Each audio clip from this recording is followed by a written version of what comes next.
Welcome to Policy on Demand. I'm Sindhu Blume. The IRS has been the subject of its own upheaval following changes imposed by the Trump administration. And here to talk about how taxpayers are affected is Nikole Flax. Nikole, welcome. Thank you. So, Nikole, I want to start at the top, the commissioner position and any other staffing at the IRS, which has gone through upheaval, and we are awaiting announcements of different roles. So could you kind of provide some insight into what that looks like right now?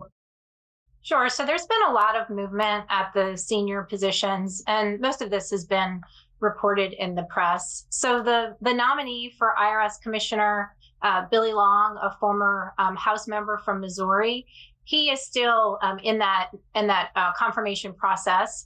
And so we haven't seen a lot of movement there, but it appears that it is still in process and moving forward. At the agency, the individuals that have been in the senior leadership positions, there's been some changes there. So Doug O'Donnell, who was the acting commissioner, retired a couple weeks ago. So there's a new acting commissioner. Last week, there was a change in the chief counsel side. So there is a new acting chief counsel. And then it was reported earlier today that the chief compliance officer will be stepping down soon as well. So a lot of transition. All right, and now let's switch over to taxpayers. You talk to a lot of companies. What are the biggest pain points you're hearing about that are related to the IRS for companies?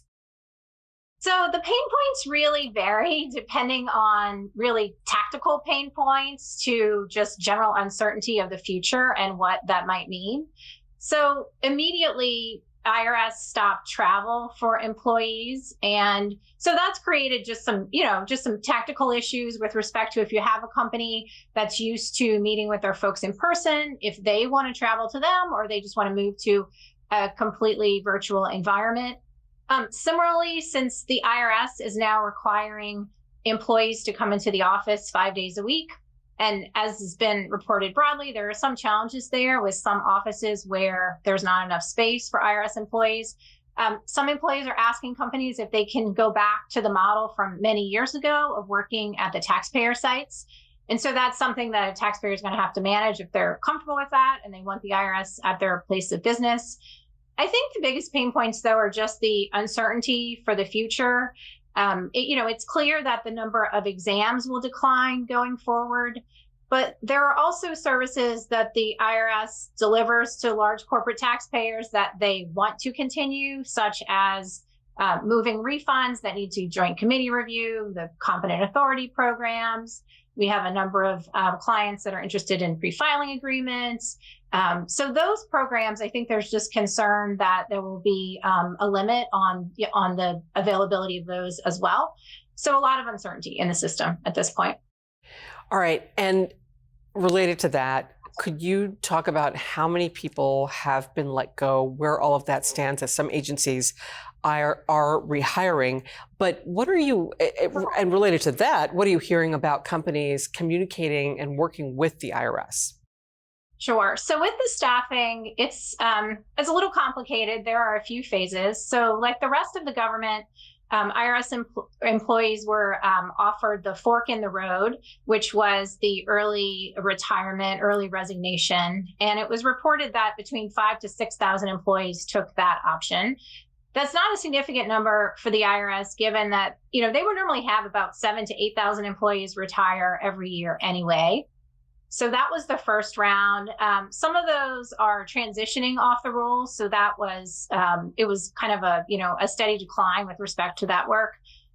There were about 7,000 compliance employees that were probationary employees that were terminated a couple weeks ago. There has been some change there where there have been recent decisions this week where that action was determined to be illegal. So those 7,000 employees have been brought back on the rolls, but they're not back actively working. So I know there had been some confusion thinking if you had been working with those employees and they were terminated, now that there is uncertainty with respect to their future that they might be back working, and that's not the case. The next round of IRS reductions will be a reduction in force, and there was a plan that was required to be provided a week ago today that lays out the steps that the IRS would take for that. I think it's assumed that the probationary employees, for the most part, could be impacted by that reduction in force plan.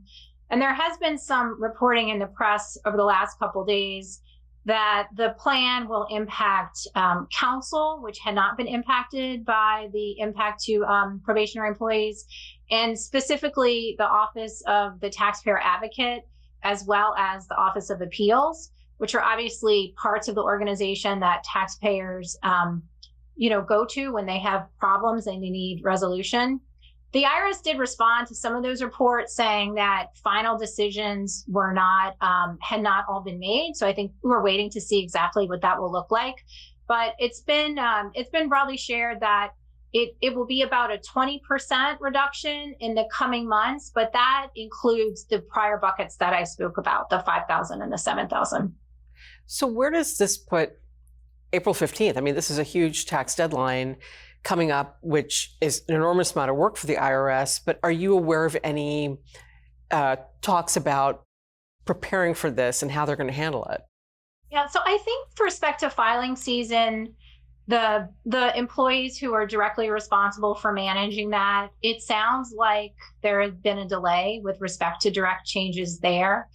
There haven't been any broad issues that have been reported, but obviously that's a concern. And filing season is in its busiest state in that last month. So, I'm sure everyone will be watching closely with respect to how that plays out. Right. And any other significant changes expected? Well, as part of the plan that was due last week, it was supposed to include a reduction in force, but also a plan for a reorganization. We don't have the details of what that is, but I think folks assume that although this first round looks like an attempt to reduce the size of the IRS, that presumably in the second round, there would be an attempt to determine what you want the IRS to look like. So not just necessarily a smaller agency that looks exactly the same, but to the extent you think that changes need to be made, what those changes would be. Okay. And finally, one big concern under this administration has been accessing private taxpayer information. How is the IRS dealing with this?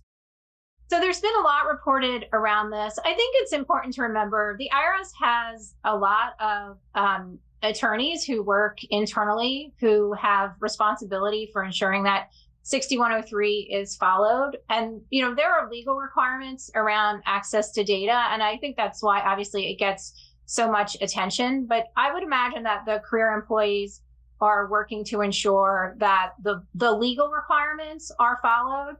Some of the policy choices may be out of their hands, but I think with respect to legal access that folks would be, pushing back on that.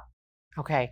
And I actually do have one other final question. So if taxpayers are trying to get through to the IRS, will they be able to reach a human being? Will they be able to get some help?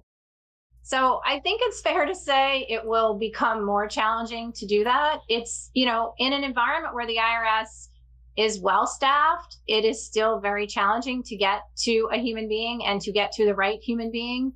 So I don't see any scenario where that gets better. Obviously the IRS has plans to modernize so that issues can be resolved short of finding that right person. But until they deliver that modernization, I expect it will be significantly challenging to work issues. Nikole, thank you so much for taking the time to talk about this. I really appreciate it. Sure. Thank you. And thank you for watching. We appreciate you spending this time with us. Take care.